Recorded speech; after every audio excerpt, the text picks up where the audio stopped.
Hello friends, views of ജോയുടെ പുതിയൊരു വീഡിയോയിലേക്ക് സ്വാഗതം.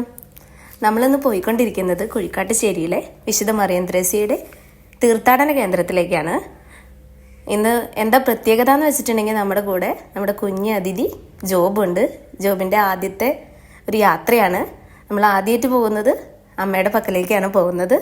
അപ്പോൾ ഈ ദേവാലയത്തിലാണ് അമ്മയുടെ കബറിടവും അമ്മ താമസിച്ച മുറിയും അമ്മയുടെ ചരിത്രവും കാര്യങ്ങളൊക്കെ ഉൾക്കൊള്ളുന്നത്.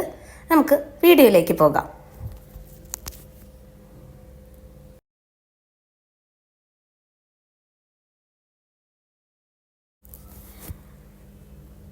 ദൈവത്തെക്കുറിച്ചുള്ള തീഷ്ണത കൊണ്ട് സ്വയം എരിഞ്ഞവളാണവൾ.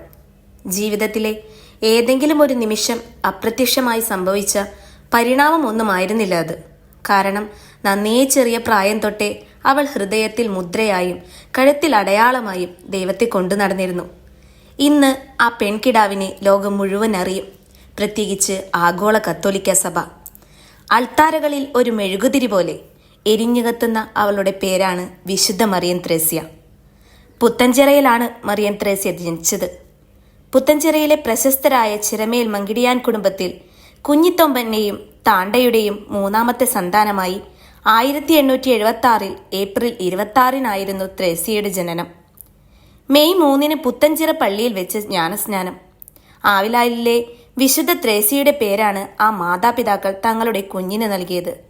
പക്ഷേ ആ പേരിനൊപ്പം പിൽക്കാലത്ത് പരിശുദ്ധ കന്യകാമറിയം ഒരു പേരുകൂടി ചേർത്തു. അങ്ങനെയാണ് ത്രേസ്യ മറിയം ത്രേസ്യ ആയത്.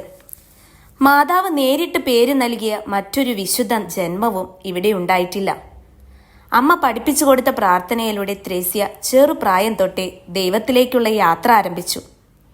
ലോകത്തിലെ അറിവ് നേടുന്നതിന് പകരം ദൈവത്തിന്റെ അറിവ് നേടാനായിരുന്നു അവളുടെ ആഗ്രഹം. കൂട്ടുകാരുമായി കളിച്ചു നടക്കുന്ന പ്രായത്തിൽ പോലും ദൈവത്തിന് ഇഷ്ടമില്ലാത്തതൊന്നും തനിക്കും വേണ്ട എന്ന് തീരുമാനിച്ച് കളികളോടും ചിരികളോടും നല്ല വസ്ത്രത്തോടും ഭക്ഷണത്തോടും അകലം പാലിച്ച് വീട്ടുകാരെയും നാട്ടുകാരെയും അവൾ ഒന്നുപോലെ അത്ഭുതപ്പെടുത്തി. സാധാരണ വഴികളിൽ നിന്ന് മാറി നടന്ന ത്രേസ്യയ്ക്ക് കൂട്ടുകാരും നാട്ടുകാരും ഒരു വിളിപ്പേര് നൽകി, പുണ്യാളത്തി. ആ പരിഹാസ പേരിനെ ദൈവം ആശീർവദിച്ചപ്പോൾ അവൾ 2019 ഒക്ടോബർ 13 മുതൽ വിശുദ്ധ മറിയം ത്രേസ്യയായി രൂപാന്തരപ്പെട്ടു. മാതാവിലൂടെ ഈശോയിലേക്ക് വളർന്നു വന്ന ആത്മീയതയായിരുന്നു മറിയം ത്രേസ്യയുടേത്. 5 വയസ്സ് പ്രായമാകുന്നതിന് മുമ്പ് തന്നെ ജപമാല അവൾ കാണാപ്പാഠം ആക്കി ചൊല്ലിത്തുടങ്ങിയിരുന്നു. ആരാണ് ഈ പ്രാർത്ഥന പഠിപ്പിച്ചതെന്ന് അമ്മയുടെ ചോദ്യത്തിന് മാതാവ് എന്ന് പറഞ്ഞ് ത്രേസ്യ താണ്ടയെ അത്ഭുതപ്പെടുത്തി. പിന്നെ അമ്മ തന്നെ ഈശോയെക്കുറിച്ച് തനിക്കുള്ള അറിവുകൾ പറഞ്ഞു കൊടുക്കാൻ ആരംഭിച്ചു. അങ്ങനെ ഈശോയുടെ പീഡാനുഭവം അവളുടെ ഹൃദയത്തിൽ മായാത്തരം മുദ്രകൾ പതിപ്പിച്ചു തുടങ്ങി. 9-ാം വയസ്സ് മുതൽ തൻ്റെ ജീവിതം തന്നെ യേശുവിനു വേണ്ടി ത്രേസ്യ തീറെഴുതി കൊടുത്തു.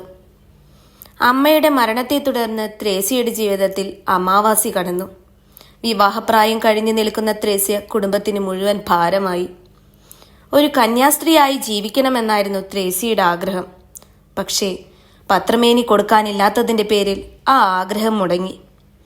അമ്മ വീട്ടുകാരോട് സഹായം ചോദിച്ചുവെങ്കിലും മറുപടി ആശാവഹമായിരുന്നില്ല. അങ്ങനെയിരിക്കെ വനവാസത്തിന് പോകാൻ ത്രേസ്യ തീരുമാനിച്ചു.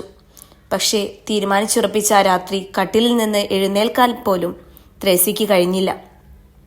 വനവാസം ദൈവഹിതമല്ലെന്ന തിരിച്ചറിവിൽ അതോടെ ത്രേസ്യ എത്തിച്ചേർന്നു. ത്രേസ്യയുടെ ജീവിതത്തിലെ വിസ്മരിക്കാനാവാത്ത സാന്നിധ്യമായിരുന്നു ഫാദർ ജോസഫ് വിധേയത്തിൽ. ഒരു ധ്യാനാവസരത്തിലെ കുമ്പസാരത്തിൽ തുടങ്ങിയ മറിയം ത്രേസ്യയുമായുള്ള ആത്മബന്ധം അച്ഛൻ പുത്തഞ്ചിറ പള്ളിയിൽ വികാരിയായി വന്നപ്പോൾ കൂടുതൽ ദൃഢമായി. ആ ബന്ധം മറിയം ത്രേസ്യയുടെ മരണം വരെ നിലനിന്നു പോയിരുന്നു. മറിയം ത്രേസ്യയുടെ ജീവിതത്തിലെ ഇരുട്ടിലും വെളിച്ചത്തിലും ഒന്നുപോലെ നിൽക്കാൻ വിധേയത്തിൽ അച്ഛന് സാധിച്ചു എന്നത് നിസ്സാര കാര്യമല്ല. പല പല തെറ്റിദ്ധാരണയിലൂടെ കടന്നുപോയ ജീവിതമായിരുന്നു മറിയം ത്രേസ്യയുടേത്.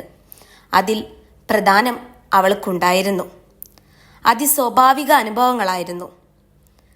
തിരുക്കുടുംബത്തിന്റെ ദർശനം, മാതാവിന്റെ പ്രത്യക്ഷപ്പെടൽ, ഈശോയുമായുള്ള ഹൃദയ കൈമാറ്റം, മാലാഖമാരുടെ സന്ദർശനം, ശുദ്ധീകരണാത്മാക്കളുടെ സഹായ അഭ്യർത്ഥന എന്നിവയ്ക്കെല്ലാം പുറമെ സാത്താൻ അവളെ നിരന്തരമായി പീഡിപ്പിക്കുകയും ചെയ്തിരുന്നു. ഇതൊന്നും സാധാരണ ആളുകൾക്ക് മനസ്സിലാക്കാനോ ഉൾക്കൊള്ളാനോ കഴിയുന്ന കാര്യങ്ങളായിരുന്നില്ല. തന്മൂലം മറിയം ത്രേസ്യയ്ക്ക് സാത്താൻ ബാധയാണെന്ന് അവൾ വിധിയെഴുതി. അത്തരമൊരു ചിന്ത അന്നത്തെ രൂപതാധ്യക്ഷൻ ബിഷപ്പ് ജോൺ മേനാശ്ശേരിക്ക് പോലും ഉണ്ടായിരുന്നു എന്ന കാര്യം പറയാതിരിക്കാനാവില്ല. ദർശനങ്ങൾ, വെളിപാടുകൾ, അതിസ്വാഭാവിക വചനങ്ങൾ, പഞ്ചക്ഷതങ്ങൾ, പലഹൃദയജ്ഞാനം എന്നിവയെല്ലാം മറിയം ത്രേസ്യയുടെ ജീവിതത്തിലുണ്ടായിരുന്നു. കേരളത്തിൽ നിന്നുള്ള ആദ്യത്തെ പഞ്ചക്ഷതധാരിണിയും നമ്മുടെ മറിയം ത്രേസ്യയാണ്. ഹോളി ഫാമിലി സന്യാസിനി സമൂഹം സ്ഥാപിക്കുന്നതിന് മുമ്പ് രൂപതാധ്യക്ഷൻ നിർദ്ദേശപ്രകാരം കർമ്മലീത്ത മഠത്തിൽ കുറേ ദിവസങ്ങളോളം കന്യാസ്ത്രീ പഠനത്തിൽ മറിയം ത്രേസ്യ ഏർപ്പെട്ടിരുന്നു. വിശുദ്ധൈവപ്രാസ്യമായുള്ള കണ്ടുമുട്ടൽ അവിടെ വെച്ചായിരുന്നു. എന്നാൽ തൻ്റെ വെളി കർമ്മലീത്ത മഠമല്ല എന്ന തിരിച്ചറിവുണ്ടായിരുന്നു മറിയം ത്രേസ്യയ്ക്ക്. അധികം വൈകാതെ ഒല്ലൂരിനോട് അവൾ യാത്ര പറഞ്ഞു. തിരികെ പുത്തഞ്ചിറയിലെത്തിയ ത്രേസ്യയ്ക്ക് ദൈവാത്മാവ് വെളിപ്പെടുത്തുന്നതിനനുസരിച്ച് ആത്മീയ പിതാവിൻ്റെ നിർദ്ദേശപ്രകാരം ഒരു ഏകാന്ത ഭവനം പണിതുകൊടുത്തു. പ്രാർത്ഥനയ്ക്കായി ത്രേസ്യയുടെ കൂട്ടുകാരികൾ കൂടി അവിടെ ഒത്തുകൂടിയപ്പോൾ പിൽക്കാലത്ത് അതൊരു കോൺവെന്റിന്റെ സ്വഭാവം കൈവന്നു. വൈകാതെ തന്നെ മറിയം ത്രേസ്യയ്ക്ക് സഭാവസ്ത്രം നൽകുവാനും തീരുമാനമായി. ഇന്ന് കാണുന്ന ഹോളി ഫാമിലി സന്യാസ സമൂഹത്തിന്റെ തുടക്കം അങ്ങനെയായിരുന്നു. അന്ന് ഉണ്ടായിരുന്ന എല്ലാ സന്യാസ സമൂഹങ്ങളിൽ നിന്ന് വ്യത്യസ്തമായിരുന്നു തിരുക്കുടുംബ സന്യാസിനി സമൂഹം. പ്രാർത്ഥനയും പരിത്യാഗ പ്രവൃത്തികളുമായി ആവർത്തിക്കുള്ളിൽ കഴിഞ്ഞുകൂടിയിരുന്ന പരമ്പരാഗത സന്യാസ സങ്കല്പങ്ങളെ സൗമ്യതയോടെ തകർത്തുകൊണ്ട് സാധാരണക്കാരിലും അഗതികളിലേക്കും ദൈവസ്നേഹത്തിന്റെ ഒളിമങ്ങാത്ത വിളക്കുമായി മറിയം ത്രേസ്യ ഇറങ്ങിത്തിരിച്ചത് അന്നൊരു വിപ്ലവം തന്നെയായിരുന്നു. ദൈവസ്നേഹത്തിന്റെ മാത്രമല്ല, സാമൂഹിക പരിഷ്കരണത്തിന്റെ മുഖം മറിയം ത്രേസ്യയ്ക്കുണ്ടായിരുന്നു എന്ന് ആ ജീവിതത്തിലൂടെ കടന്നു പോകുന്ന ഏതൊരാൾക്കും മനസ്സിലാക്കുവാനും വെറും 12 വർഷം മാത്രമേ കന്യാസ്ത്രീയായി ജീവിക്കുവാൻ ഈ ഭൂമിയിൽ മറിയം ത്രേസ്യയ്ക്ക് ദൈവം അനുവാദം കൊടുത്തുള്ളൂ. 50-ാം വയസ്സിൽ 1926 ജൂൺ 8-ാം തീയതി മറിയം ത്രേസ്യ ഈ ലോകവാസം വെടിഞ്ഞപ്പോൾ 3 കോൺവെന്റുകളും 55 കന്യാസ്ത്രീകളും 30 അർത്തിനികളുമായി ഹോളി ഫാമിലി സന്യാസിനി സമൂഹം പീഠത്തിന്മേൽ വെച്ച് വിളക്കായി ലോകത്തിന് പ്രകാശം പരത്തി തുടങ്ങിയിരുന്നു. ജീവിച്ചിരിക്കുമ്പോൾ മറിയം ത്രേസ്യയുടെ വിശുദ്ധി, അവൾ വഴി നേടിയെടുത്ത അനുഗ്രഹങ്ങളും പുത്തൻചിറക്കാർക്ക് പരിചിതമായിരുന്നു. 1973 മറിയം ത്രേസ്യയുടെ നാമകരണ പരിപാടികൾക്ക് രൂപതാ തലത്തിൽ ആരംഭം കുറിച്ചു. 1974 മറിയം ത്രേസ്യ ദേവദാസിയായി. 2000 ഏപ്രിൽ 9 ജോൺ പോൾ രണ്ടാമൻ മാർപ്പാപ്പ മറിയം ത്രേസ്യയെ വാഴ്ത്തപ്പെട്ടവളായി പ്രഖ്യാപിച്ചു. ഇപ്പോഴിതാ ഫ്രാൻസിസ് പാപ്പ 2019 ഒക്ടോബറിന് മറിയം ത്രേസ്യയെ വിശുദ്ധയായി പ്രഖ്യാപിച്ചിരിക്കുന്നു.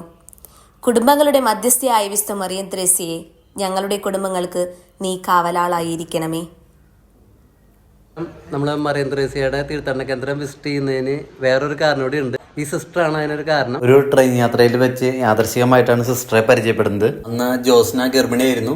ഡെലിവറിക്ക് ശേഷം ആദ്യമായിട്ട് ഉണ്ണീനെ വിശുദ്ധ മറിയം ത്രേസ്യയുടെ പക്കലേക്ക് വരാമെന്നും സിസ്റ്ററിനെ അന്ന് ഞാൻ വന്ന് കാണുമെന്നും പറഞ്ഞിട്ടുണ്ടായിരുന്നു. ഒരു സർപ്രൈസ് വിസിറ്റും കൂടിയാണിത്. സിസ്റ്ററിന് വളരെ സന്തോഷമായി.